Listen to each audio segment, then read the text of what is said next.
ప్రభుత్వ ఖజానాను మొత్తం వైసీపీ ఖాళీ చేసి కాంట్రాక్టర్లకు ఇచ్చేసిందన్నారు టీడీపీ నేత అచ్చెన్నాయుడు. ఖజానా డబ్బులు లేవని వాళ్లకు ఎవరు చెప్పారంటూ కౌంటర్ ఇచ్చారు వైసీపీ నేత సజ్జల రామకృష్ణారెడ్డి.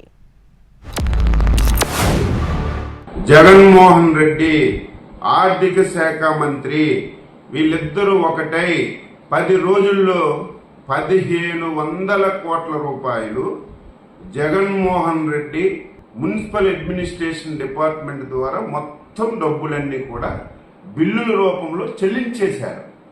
ఈరోజు పేదవాడి పెన్షన్ల గురించి ఉంచినటువంటి డబ్బు వీరు సొంత బిల్లులకి చెల్లించి ఈరోజు ఖజానాలో 200-300 కోట్ల రూపాయలు కూడా లేదు. డబ్బులు ఫైనాన్షియల్ ఇయర్ ఎండ్ అప్పుడు ఈ ఇయర్ ఎందుకు, లాస్ట్ ఇయర్ ఎప్పుడైనా సరే ఈ బ్యాంక్లోంచి క్యాష్ డ్రా చేయాలా? ఫస్ట్ హాలిడే, సెకండ్ ఈవినింగ్ తీసుకుని కిందికి వెళ్తాయి, థర్డ్ మార్నింగ్ నుంచి ఇస్తారు. లాస్ట్ ఇయర్ అదే జరిగింది, ఎవ్రీ ఇయర్ అదే జరుగుతుంది.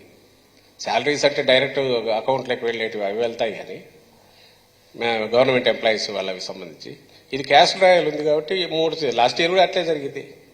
దానికి మళ్ళీ ఒక కథ, అచ్చెన్నాయుడు గంభీరంగా పద్దన్నే వచ్చి డబ్బులు లేవు వీళ్ళ దగ్గర, అన్ని బిల్లులు పే చేసుకున్నారు కాబట్టి ఇది కాదు కారణం, డబ్బులు లేకపోవడం.